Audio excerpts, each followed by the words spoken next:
and Cloud's leg is twitching. Like, I'm standing in front of this character. This has happened before, but like his leg is twitching, and it's so hilarious. So I jotted down a couple of notes, and we're not gonna do anything spoilerish because non-spoiler review.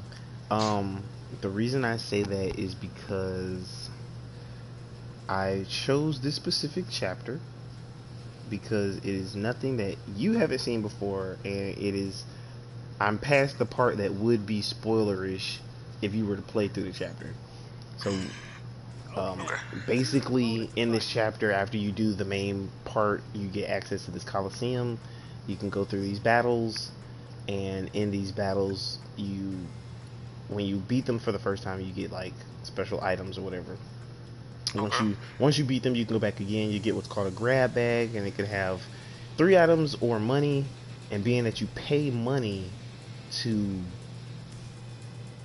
access these, or like you're basically like paying an entry fee to participate. So you get that back sometimes, because what I've seen is I've been playing and then I re-challenge, and then sometimes instead of getting items, I get like 1,500 gil back or 1,000 gil back. And these things are cheap. The highest one is like 400, the lowest one is 100. So if you're doing like the 2-person team, then you're spending 400, but if you get 1,500 back as your reward after the 5 rounds, then you've made a profit of like 1,100. So right. But I jotted down some notes. I felt like I had to take some notes as soon as the floor is yours. You have played and beat this game. I just started today. Yes, sir. So it's all well, the little thing I can say, because I have the physical edition, I did not know this game is 2 discs. Yeah. I did not know that. Yeah, that I am still surprised. I'm kind of surprised that it's 2 discs. I'm very surprised, because like playing the game, I'm trying to figure out like at what point would you need to put the second disc in, and the game was so fucking seamless. Like I would not be able to tell you. I would just be like, maybe no. I mean, if I had to predict 2 places, I would say the last 3 chapters are all on the last discs. Well, honestly, it did the same thing Red Dead 2 did, where you put in the first disc, which is just all data. It downloads the whole game to your system, and then the second disc is the play disc. That's the way they did it. Did the same way. But I will say, I give Square Enix their props, because first of all, this game had no update. I was shocked at that. No day one update? No. Ooh, that means they know they put out some perfect shit. Yep, they knew it was perfect. And mind you, this game has been out for what, 2-3 weeks now? So it has been no updates since the game has come out. I give them their props for that. I give them hella props for that. I can't remember the last game I bought day 1. I can't remember the last game I bought, and they didn't have an update before I played it. Damn. This game did not have one. So Square Enix put this out when this ready. Yes. That it was done. That's why it took 5 years. It's like we don't want to be Killzone, Horizon Zero Dawn. We don't want to be any of them. We want to make sure that we give them a finished product, except for the other 75% of the game.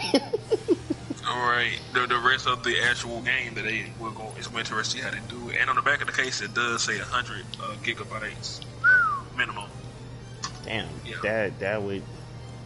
That's upsetting. Kind of reminds me, I'm itching.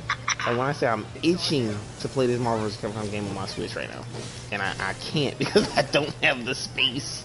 Oh yeah. Like I'm. How would this game fit?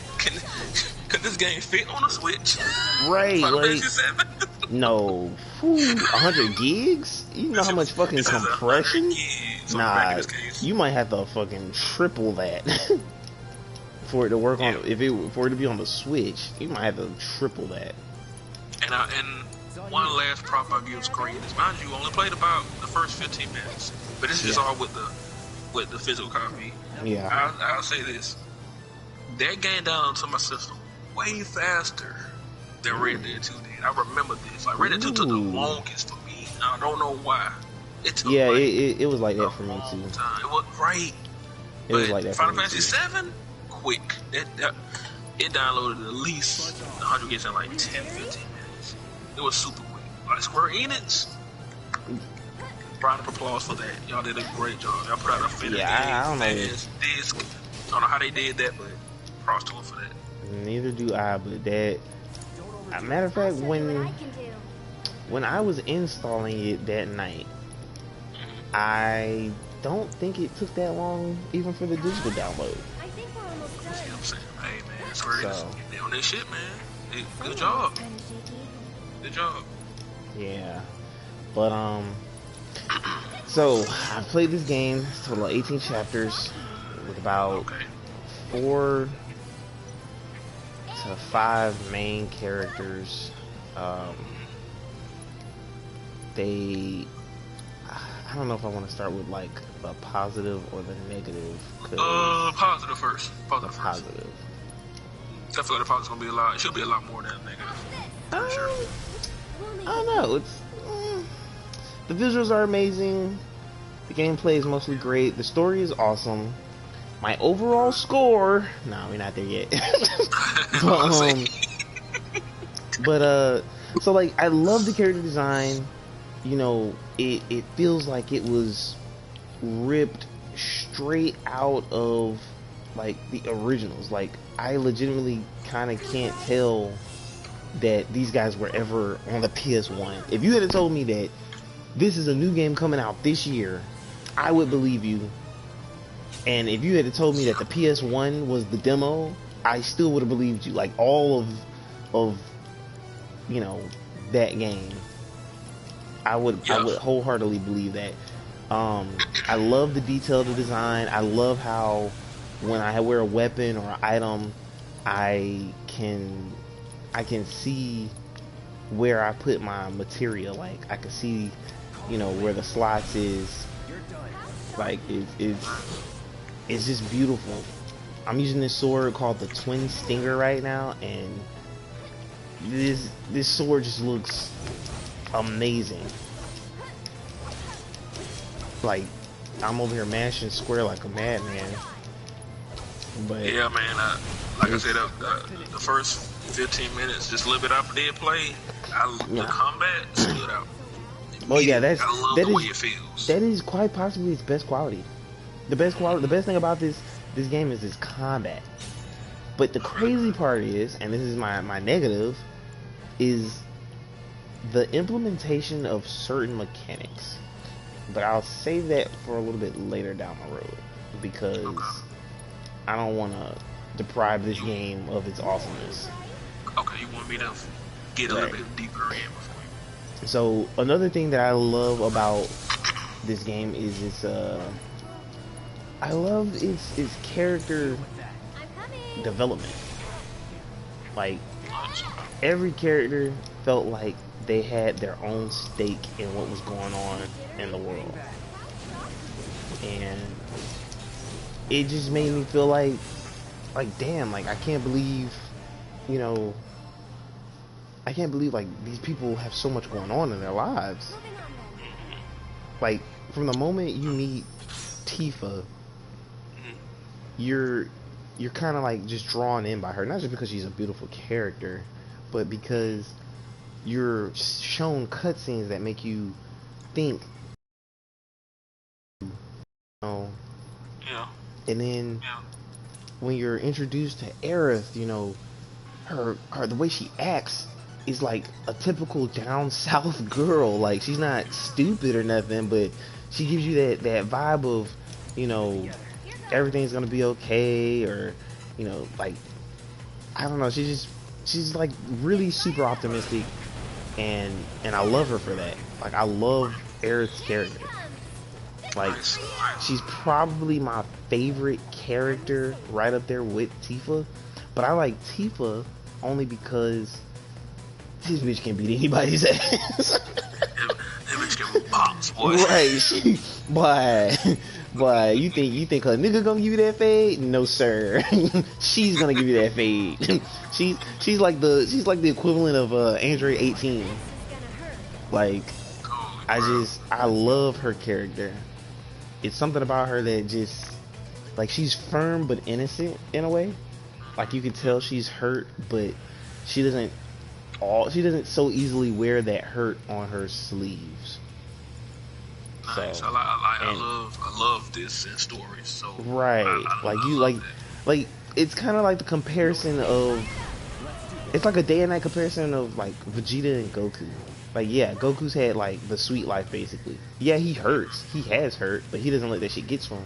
Whereas Vegeta is the person he is because he succumbed to his pain. You know, he does shit because he's like, right, he does shit because he's like, I gotta look out for me, because ain't nobody in life ever looked out for me.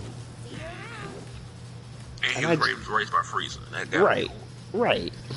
So, I mean, Tifa as a character is the right amount of complex without feeling like, I don't want to compare her to like Bakugo, but she's the right amount of complex where it's not like annoying. So, yeah. Barrett. No, go ahead. You got I was like, Barrett as a character, I don't know where to begin. Like, as a character, I love him because he's like the best support character that I've ever really like utilized, and I mean this in like any game. Like, I can't think of any character in any other game that I've ever played right now where I said, damn, they did it better. Barrett he's cool. His character almost suffers from being bad until I wish you could have seen what I just did right there. Aerith and Cloud literally did not have to go anywhere. I shot fire at the enemy and they all just like blew. But the thing that saves Barrett's character is the fact that he has, you know, a daughter, and you know, she's a really adorable little kid. You know, like, part of me wishes that there had been like a after years version of Final Fantasy VII where she's all grown up, because they did this with Final Fantasy IV where they had like the after years. I don't think I've played it, but I really wanted to. But his character is like really gun-ho. He cares a lot. He doesn't always wear that I don't know, angry black man on his sleeve. But when he does show that part of himself, it's not like there's no race associated with him. And I kind of love that about Final Fantasy. Race, gender, the only thing that exists in this game is really class. That's the only thing that really exists in this class. Like, at no point does anybody get treated differently because of their age, their race, or anything. Not, you know, to my knowledge. But let's see, moving on to, let's see, I did Cloud, Tifa, Aerith. Oh, Cloud. Cloud is like, he is the cool guy, but I'm trying to think, he's a mix between, I don't know, like his character, I don't want to say his character flip-flops, because it kind of does, but it plays into him as a character. So sometimes he's like super serious, and then sometimes he's like optimistically serious, if that makes sense. Like, he may tell you, we've got to make the best of a bad situation. Keep your head up. We'll get through this. And then sometimes, you know, when he's having like a character moment, like there's a character moment he has with Aerith. I'm still not gonna spoil it. But there's a character moment he has with Aerith, and when I realized it, I was like, how do you not know about this? Like, it's almost like sometimes his character comes off as like not knowing how to be human. But I also associate that with not knowing how to have interpersonal relationships, if that makes sense. Because in my mind, Go ahead. Do they what? How about that? Do they reveal why he's like this? No, but not really. I know the story well enough to know why he. I don't know why he is the way he is, but other stuff in the story I know why, if that makes sense. Okay. So, like, I don't know, like, part of me just feels like he doesn't know how to be a person, and that sounds like a fucked up childhood to me. Right, or but they have a lot. Right, but they have a cutscene where you see him as a child, but I would say that has nothing to do with how the fuck he's acting. But I also feel like that cutscene wasn't really meant to focus on him. So when you see it, you'll know why. But when he was a child, was he still like the same personality, or was he more playful? I think so. I really think so. He was more playful. No, I think he still had that personality. But now that I think about it, I kind of know why he has that personality. But at the same time, I feel like, I don't know. It's something about his character that is I don't know. Like you don't hate him for being closed off like he is. You kind of feel for him, but when you feel for him, it's I don't know. It's genuine. It's just like, damn, how do you help someone like that? If that makes sense. So from again, just my 15 minutes, I noticed I can see the closed off it. Like I can see he's like at the beginning of the game. Yeah. Does he grow out of that by the end, or does he become more friendly and more outspoken? Well, I wouldn't say outspoken. So does he grow? Like, does he grow? He does grow. He does grow as a character, but he's just not outspoken like that. Like there are certain points. There was a point in this game where I was like, "You need to keep your friends close, bro. Like, don't do that."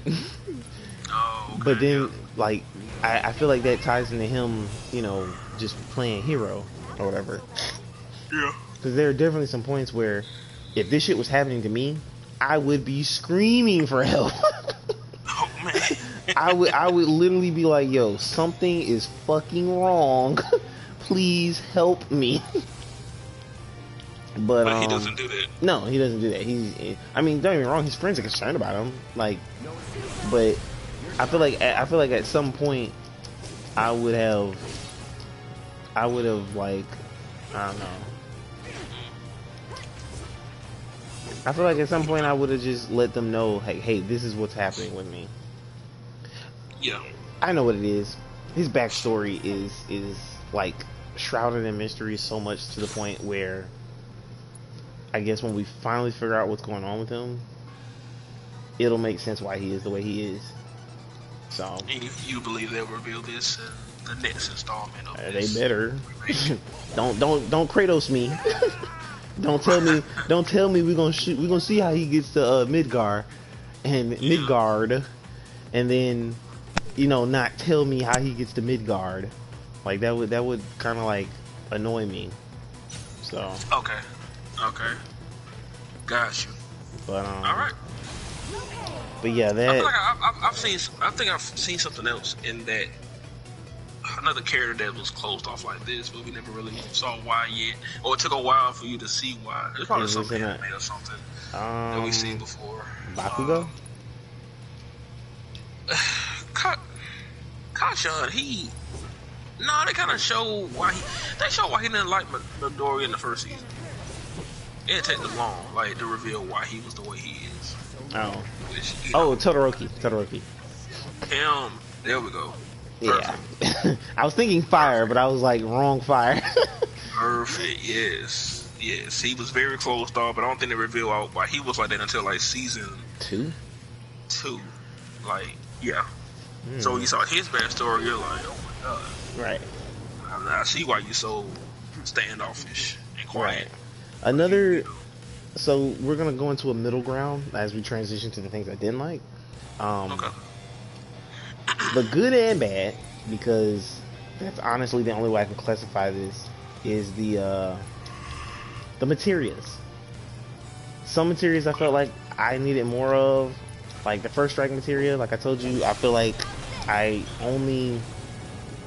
feel like I only was able to get 2 of them in the game. I don't know if that'll change with me playing hard mode, but so you are playing hard mode. So you are going through this game. I am going through hard mode, which brings me to my second. That is a huge plus. Right, which brings me to my second harp about this. Hard mode, it is true you cannot use your items. It says the only time you'll be able to rest, or it says use at rest. Right. And then right. And I slick don't like that, because that means now I have to have a dedicated healer. And there are 2 ways you can heal. Well, to me there are 2 ways you can heal. There's a materia called Prayer, which is going to use 2 of your ATB gauges, and then there is the actual healing materia.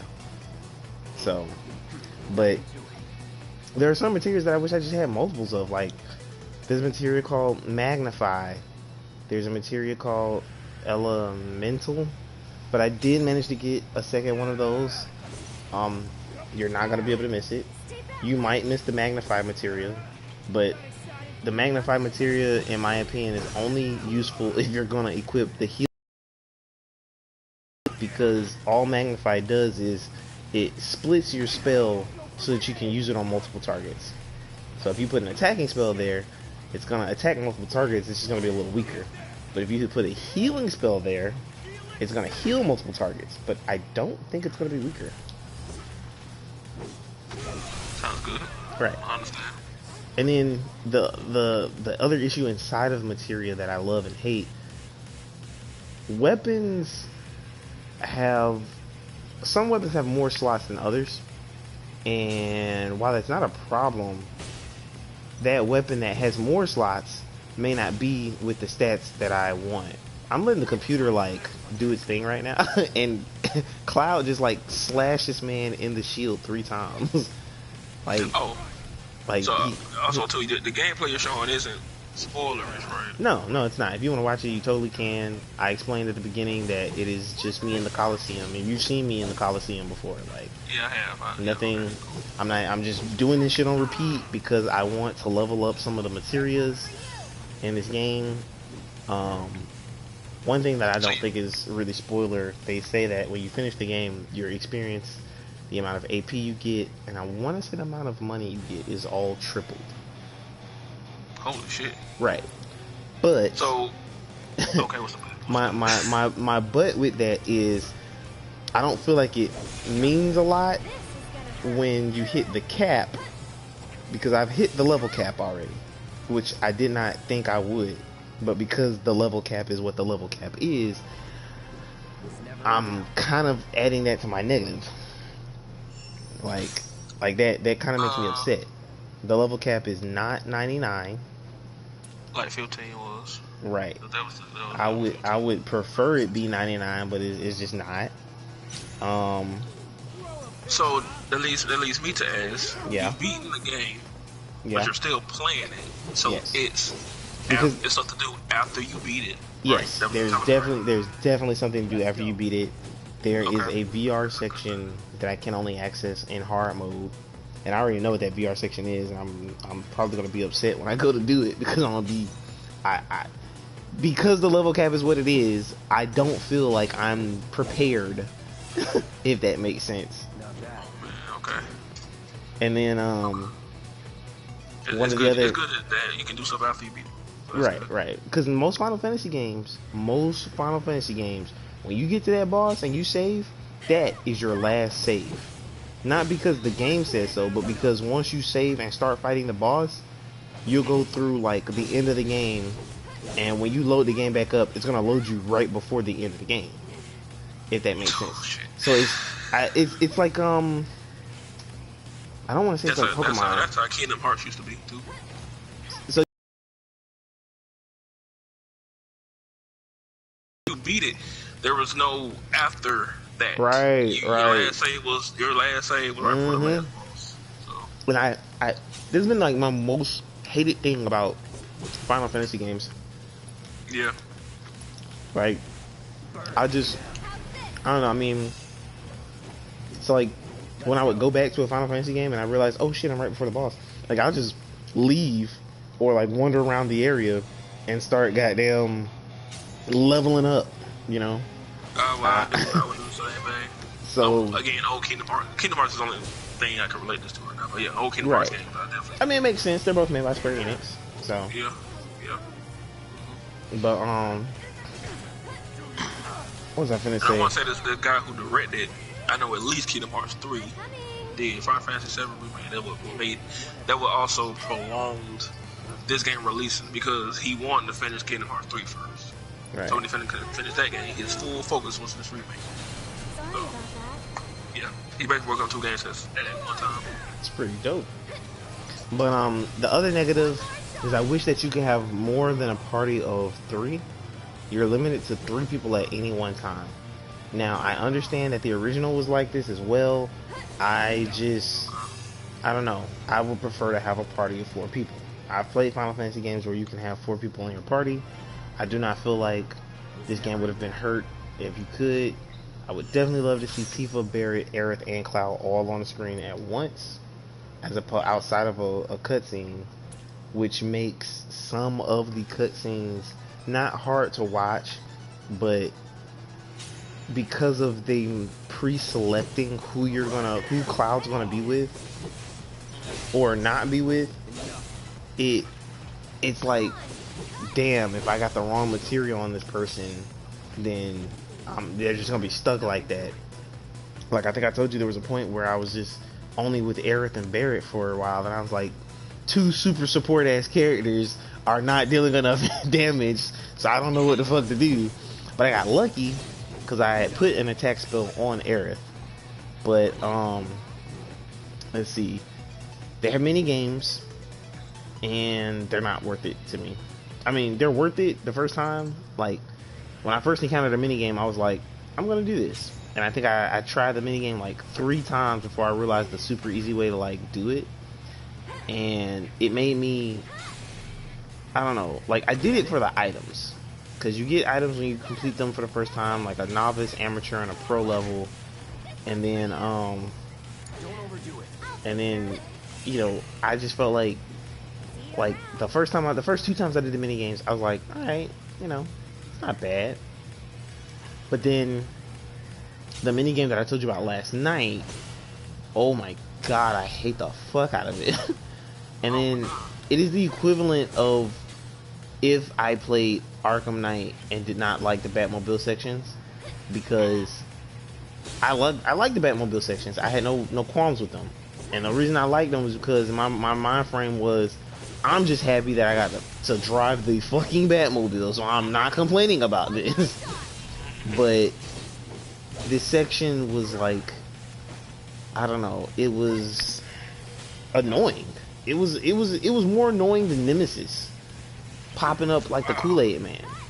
Yeah, it really was. And then let's see what else. And like that was the only time I've died like so many times in a section. Because of what the game wanted you to do? Because of what the game, it wasn't even because of what the game wanted me to do, it was because of the game's mechanics. So like I kind of want to separate gameplay and mechanics in my mind, but that really blew me away. Like it kind of took me out of the immersion of the game. That's what it was. God damn, it was that bad. Yes, and there's a mini game with Tifa, and it is way different from the one with Cloud.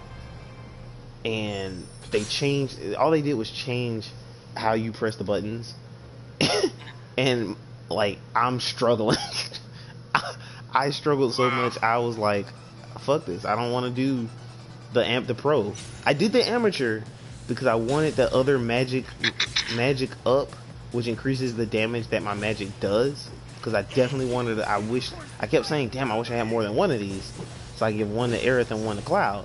When I saw that shit, I was like, alright, we gotta tough this shit out. Because I want this so bad. But whatever that last item is for the pro level, nah, I'm never seeing that. I'm never seeing that item. Oof. And the crazy part is, I know it's a trophy. I know it's a trophy for completing all of these mini games up to the pro level. Gotta be. And then my last negative, and I kind of touched on this last night. Chapters 16, 17, and 18 they had moments where there was too many cinematics and too much action. And then they had a moment where it was a nice blend, but that was in between there being too many cinematics and too much action. So imagine a movie that's politics heavy like Gundam Wing, and then it's action and talking like Dragon Ball Z, and then at the end it's more Gundam Wing politics. Oh, no, I'm sorry. Gundam Wing politics, so the talking cinematic bits at the beginning. The Dragon Ball Z portion is like the action mixed with the cinematics. And then at the end it's just a fucking Michael Bay Transformers movie where we don't give a fuck what you looking at. We just showing you some shit. That's what the last 3 chapters like reminded me of. So you telling me everything before that you give a thumbs up, but once you got to those last 3, you had your good and your bad. Bro, chapter 15 is the shortest chapter, and the only reason I know that is because when I told you I had to go back over chapter 15 to get to chapter 16 to get Tifa's last weapon, I was like, holy fuck, 15 passed by really quick. So, wow. Yeah. So the last chapters definitely threw you for a loop. Yes, they dragged the fuck on.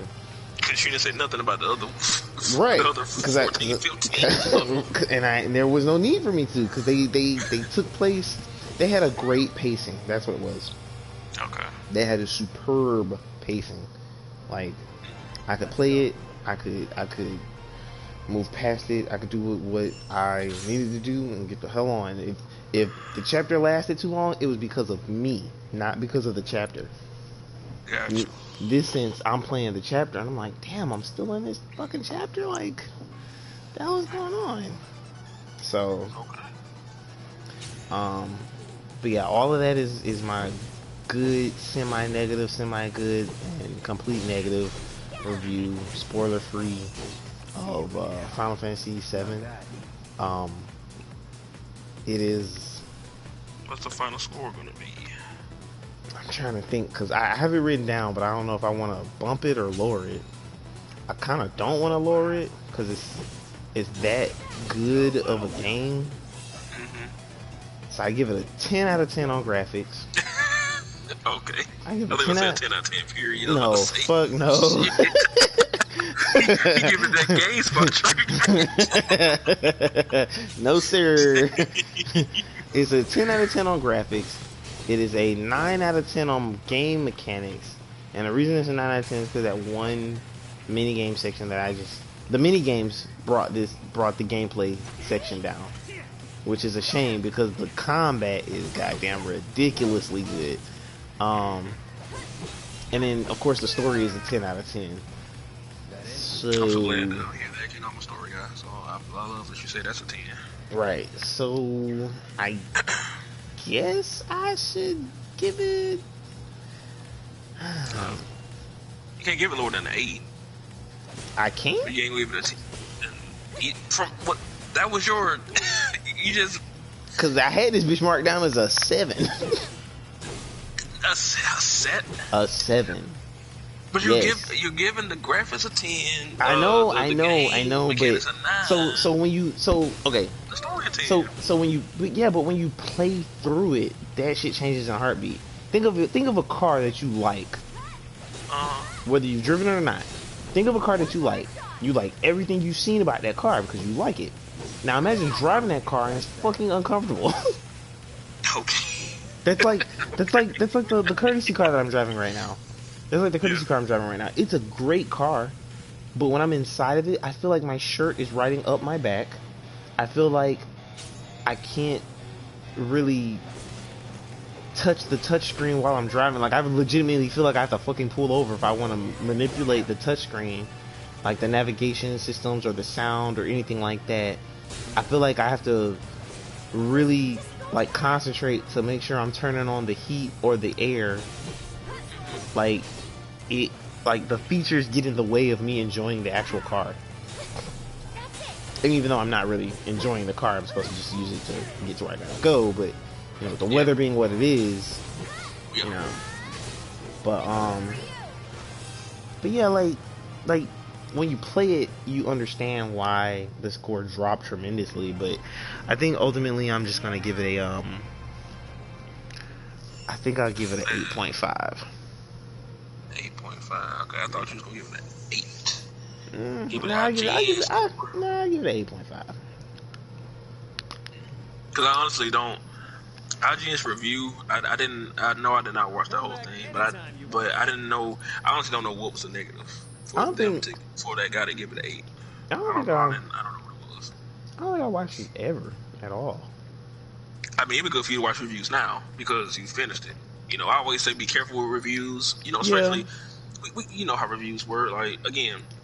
Yeah, but I'm saying like I never got like a notification for it. Is what I'm saying. Oh, okay, yeah. Oh, you know, these plenty of reviews out now, so you can definitely watch them. But it's just you just gotta be careful with reviews. Like again, Resident Evil 3, I just gave it a 9. I do not agree with it at all. GameSpot gave it a 6, and I also don't agree with that at all. When I give that game a 6, I want to give that game a 9. Yeah, that's what I'm saying. Like those two people have reviewed this game and gave it a 9 and a 6, and that now represents the whole site. And me personally do not agree with the 9 or the 6. It's funny you say that. It's funny you say that because I think that same YouTuber that you sent me the video of, I Am Mighty Keith, I think he did a video on. No, it wasn't him. It was somebody who did a video on when you give a game a score less than a 7, that shit is automatically trash. Oh. I know someone has made this video. Yeah, they have.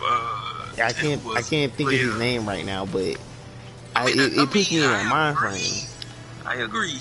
If a game does get less than a 7, like, I honestly don't want to play it. I'm real with you. And you know what's funny? You know what's funny? Like, with movies, we always say we don't trust the critic. We'd rather go and see that shit for ourselves. With games, we don't do that.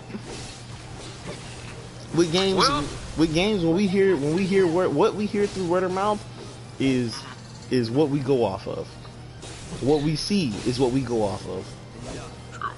I mean, of course, you can't give gameplay of a movie, but you know. Yeah, no, I understand. Like, for example,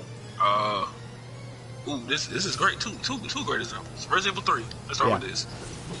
I was buying the game, no matter what the score was, because I loved the second one. I thought 3 was just gonna be the second one, just with a 3 on it and Nemesis. Everything looked great before it came out too. So I bought it day one, regardless of reviews. I don't even know if I looked at IGN against reviews the day I bought it. It was like after I bought it, so I didn't really care about reviews. I was getting it. Now we come to Final Fantasy VII. Okay. Yeah. I was not hyped for this game. I'm not a Final Fantasy guy. You said you was 15. No, I wasn't. No, I was never hyped for a Final Fantasy VII remake. I was never hyped for it. I understood. Okay. Yeah. I got hyped. Like, yeah, if I was hyped for it, I got it day one. Right. You know what I'm saying? That's the hype. Like me. Right. Now I understood why you was hyped. I understand why a lot of people were, because it's Final Fantasy. It's a remake to one of their classics. Right. One of the greatest ones of all time. You played the demo. I watched. The demo was very enjoyable to watch. I still haven't even downloaded it for myself. but it looked really good to play and to watch. So what made me finally buckle down and get it is the fact, like, after it came out, everybody was saying it's a great game. You know, everybody, like, from reviews to you to comments on the reviews, or just people I could just talking about on social media. Everybody said it was great. And they're having a great time playing it. This is before the end, because they ain't make it that far yet. You know, the game that still came out, they were just enjoying it for what it was. So right. That what made me finally be like, yeah, I'll get it. You know, because Resident Evil 3, you know, again, and then Resident Evil 3 was short, and then Last Part 2 got pushed back. So there's nothing coming out in May. Mm-hmm. So I gotta play something. So that's what made me get Final Fantasy. It's Final Fantasy 7. It was just, again, my second Final Fantasy game, my first being 15. You know, never ever been a Final Fantasy guy, but I understand why people love it. Right. I enjoy 15. I really enjoy the gameplay, the world, the whole homeboy feel. You click the whole game. Yeah. We on a college road trip. Yeah, they you had your own car, you could fly. It was just a lot about 15 I did like, which made me keep going. Mm-hmm. But the story was definitely a negative, and I will always say that story to me was not interesting at all.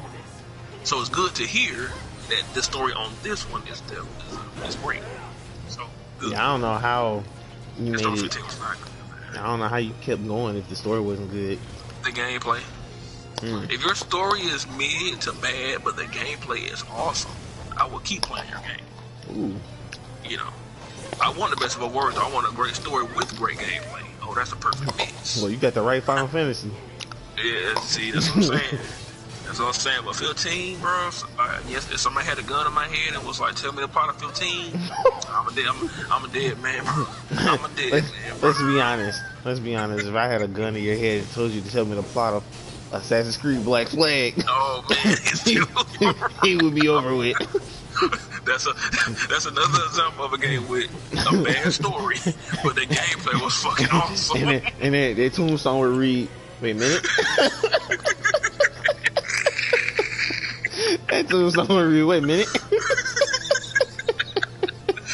But man, that gameplay in Assassin's Creed Black Flag, yeah, I will always give a shout out to that gameplay. Being a pirate, you really had your own crew, the ship, oh my god, the ship battles. They did their thing with that. Right. The writers of the story, though, you definitely seem like they didn't give a shit. But the gameplay was top notch. The gameplay was top notch, bro. And I knew the story was gonna be mid when you find out how this man became an assassin. It's the most lazy shit I've ever seen in my life. And it's crazy because they took so much. I feel like they only did it because they took so much care with Connor. Yeah, from 3. Right. Yeah, it took you really saw how he became an assassin to the point where you're like, bro, okay, I get it. Can you just make this man an assassin, please? Right. So when they get to 4, you immediately become one. Right.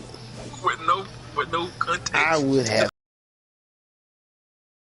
Why we doing this man like this? That's like if someone just walked up to somebody in the fraternity and be like, y'all hiring? Yeah. You want in? Yeah. Alright, you in. like nothing. Just no type of initiation or anything like that. No, it wasn't. Like, him becoming an assassin was not, bro. I honestly think he just put on the outfit because to the blend guy in. who was an assassin, yeah, I think the guy had died and he just took his clothes. Oh, what the fuck? I think that's what happened in that game, bro. Yeah, but once you realize this man was a pirate and this nigga had his own crew, man, it was just great. That would have made me upset as an Assassin's Creed fan. I'm glad I did not play that one. Yeah. 3 was all the ship destroying I needed. Oh yeah, the ship battles were, and that's where it started at, was in 3. Right. Y'all would not have Black Flag without 3, so y'all better appreciate 3. Love this man Connor. I'm pretty sure the ship battles were loved in Assassin's Creed 3, but you barely did them. I think you probably did them like twice in that game. Oh yeah, I made max 3 times. Yeah, 3 times.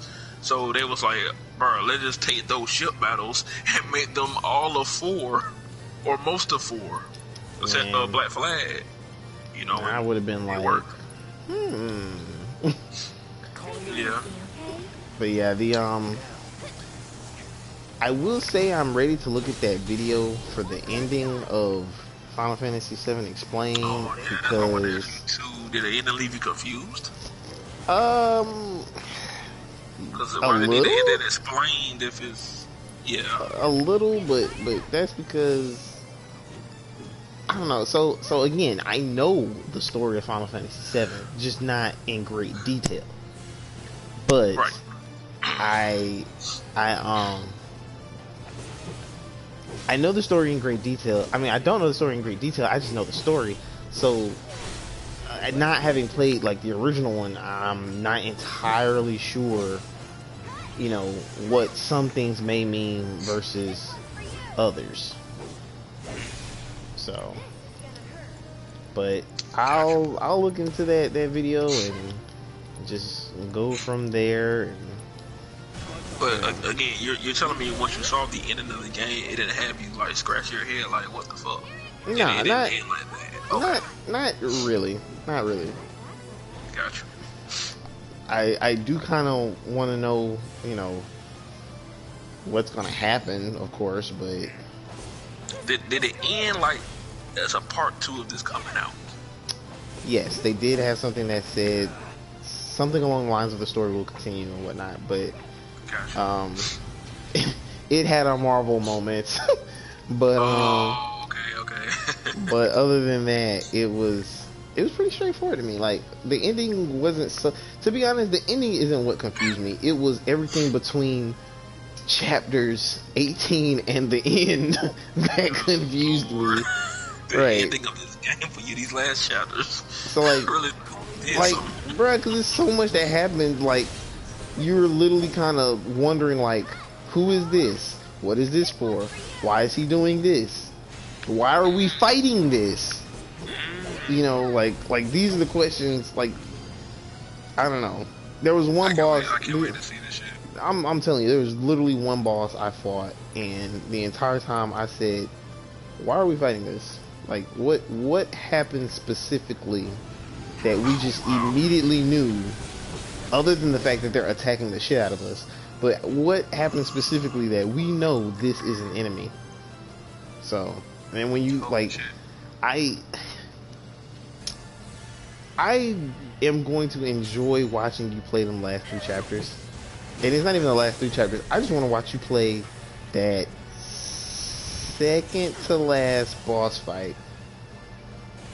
Okay. So, you know, I'm a fan of well, I'm not a fan of it, but like, I get really goofy when characters say, "Hey, you sure you want to go for it? Once you do, there's no turning back." And so, like, my brain goes, "Shit, let me save and do all this extra shit before I go through here." So there was a moment like that.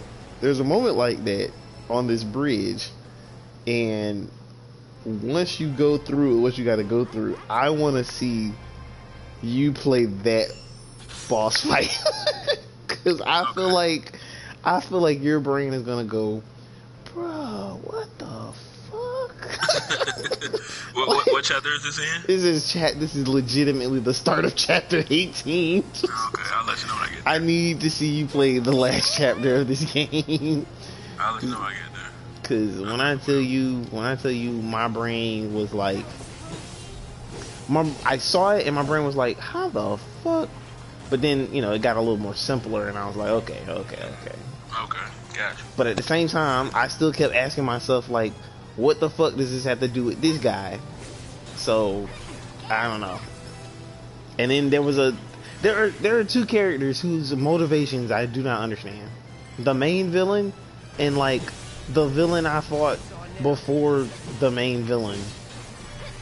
And, like, I legitimately don't know, like, what's gonna happen with anything that I've seen. So, I don't know. I will say this. and I have not looked online to see if this is gonna happen or if it's being talked about, but I need to see other Final Fantasies get this treatment. Most notably 6, 4, and 8. Oh, this is you saying you're picking the other Final Fantasies you want to be remade? Yes. From the ground up. From the ground up. You said I would 6, 4, and 8. Okay. I think people say 8. Right. The only reason I want 6 is because 6 had 6 to me had the one where the villain actually succeeded in their plan and fucked everybody over. Like, don't you still love when that happens? I do, bro. It takes me back to fucking Star Wars: Revenge of the Sith, when like everybody's getting slaughtered. I was like, whoa, the good guys, what are y'all doing? Like, you just see like so many famous Jedi just getting slaughtered. I was like, oh my god, I don't know how much more of this my heart can take.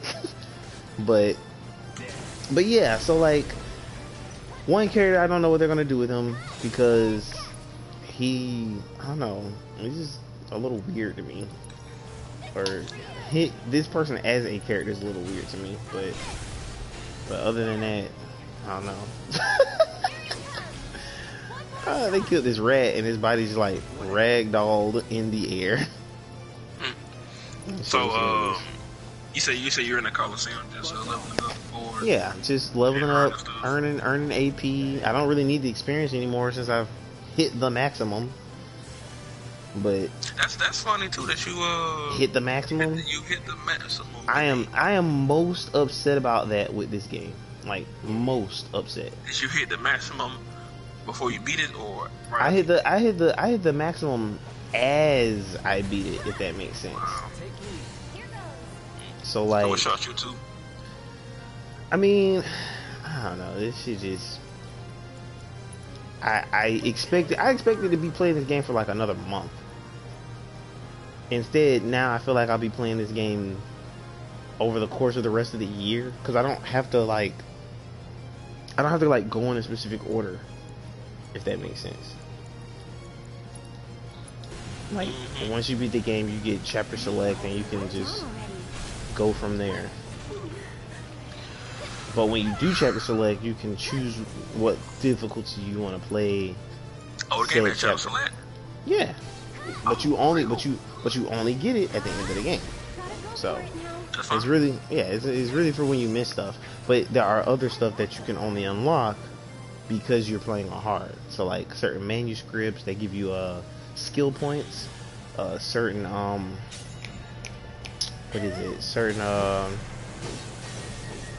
music discs, like, because I know that's a trophy too, collecting all the music discs. Oh man, that's one thing. Let me give this already a 10 for me. You don't play 15 minutes. Oh yeah, that was the other category. That was the other category. Music. That music immediately grabbed me. Like, and I mean the music in the main menu, bro. Like, I sat there at the main menu, cause the music in the main menu starts off real soft, then it picks up. I was like, where this song going? So I just sat here and listened to it. You know what I'm saying? I was just doing some other things. The main menu was on my TV, and I was like, yo, this great main menu music. And then I started the intro, and I was like, wow, this music like grabbed me like immediately, bro. And I love games with great music that sticks out, cause that's rare for me. For music in the game to stick out is rare. And that's one thing I do know people say they love about Final Fantasy games. The music always sticks out to people. So the fact that they're keeping this trend going with, the music is always going to be a 10 with these games. That's awesome. So yeah. And the deluxe edition actually came with the mini soundtrack. What? Yeah. I hate you now. I hate you now. I don't want to listen to the mini soundtrack until I beat the game. How many songs is on there? Get the box. Let's see. Damn, man. I would have paid for that had I known I was getting that with the physical edition. Mini soundtrack has 12 songs. Oh, wait, 12? Just 12. What's the name of them songs? Like, what's some of the names of them songs? Is it like songs from the actual game? Like, is there like battle themes or character themes? It's got the name of the tracks. What I call Tifa's theme, Sherma's theme. Oh yeah, those are Sentinel, On Our Way. Yeah, those are the themes from the game. Damn, that sucks. That sucks balls. Yeah, man. Yeah, I mean, the deluxe edition nice, man. Like, I believe it. It's nicely packaged. I wholeheartedly believe it. I started looking at the mini art book because that shit was showing things I didn't want to see. Damn, you trying to be completely spoiler free? Yeah, man. Yeah, I want to be. I want to be. I mean, surprised. Some monsters I look at, in a final because there are a lot of different monsters in this game. Because there's at the end of the game it shows you, I guess, like a battle log, and out of that battle log, I think there are, I want to say there are 134 or maybe 128 monsters. I have only like assessed 94 of them. What? Yep. That means there are enemies that I fought that I never used the assess material on, so I don't have enemy intel on them. Okay. But part of the reason why I don't have enemy intel on them is because they were so fucking weak. I just killed them before I could get the chance to do it. Also, it's mostly the soldiers, because the soldiers kind of look the same. So my assumption is that they're all just weak to fire, because the first set that I meet are weak to fire. So, but yeah, this game when I was talking about when I was talking about the mini art, how I stopped looking at the mini art book is that it was showing like characters. Like, that I never knew existed. Yeah. So I didn't want to look. I didn't want to look at it. Yeah, that's what I meant. Enemies were. I don't mind seeing the enemy. Okay. Characters. Yeah. It was showing people I never seen. Yeah, it's I can't wait till you get to chapter 9, 18, and I want to say chapter 7. Okay. Alright. 11 or 12, and then 18. So, Nice. but like I said, whenever I beat it, I'll have my review and we'll compare each other's experiences and see how they work. Oh yes, I cannot wait for that. Give me about 2 or 3 weeks. I'm gonna let them finish playing out this Coliseum match, and then like I'll it's load up Borderlands. It's not like anything else is coming out, so. Oh right. Damn you, COVID-19. Right. Hey, did they put the, I meant to ask, like, did they put the 19 on it because of the year?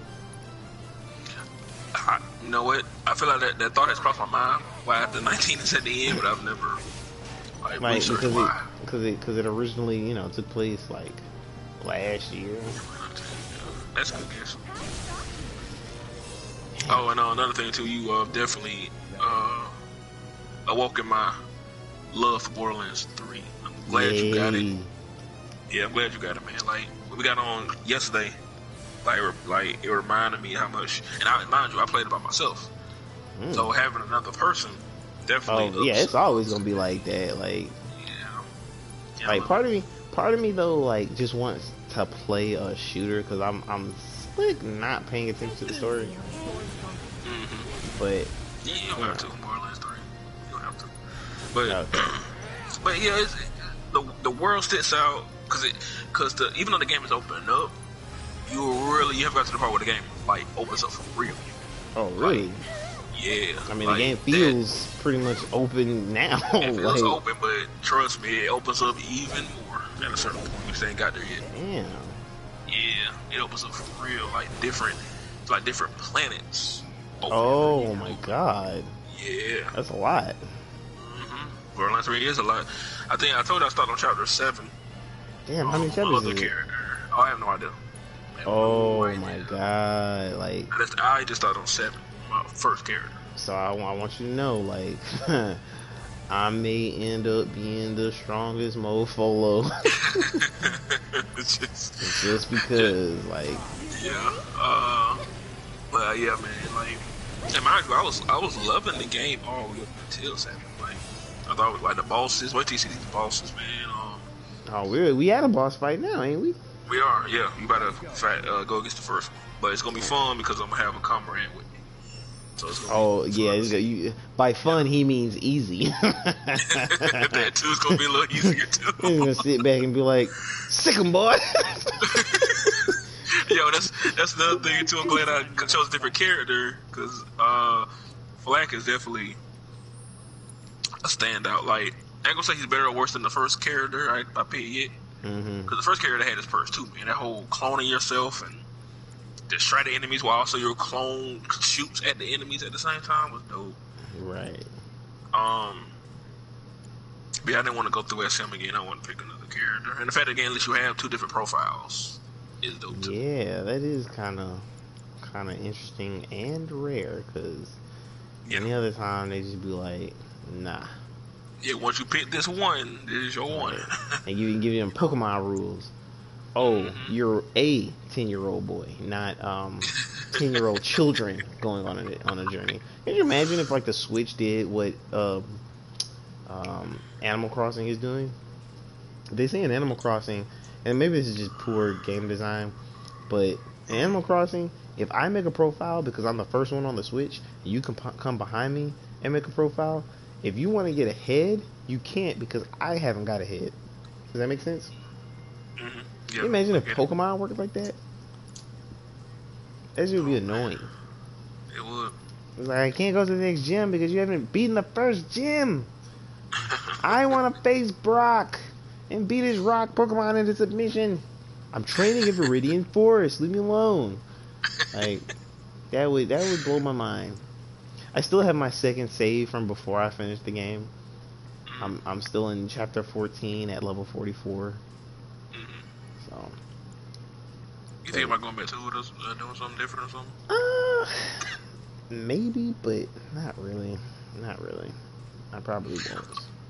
Also, Sean has Borderlands 3 too. We need to find out like when does he get on, or like I'm not. Cause I saw him playing it one time, so I know he has it. I'm not sure. But he hardly ever be online. Yeah, I'm not sure he would get online because I know he's still doing a lot. So, but I mean, actually, I can go to my. Tell me who got Borderlands 3. You can always text him and just be like, "Hey man, get online. Get your ass online right now." 15, you're right. 15 of my friends have it. Final thoughts on Final Fantasy before I end this stream. Yeah. Give me final thoughts. You gave it 8.5. We final review. Good score. Great score actually.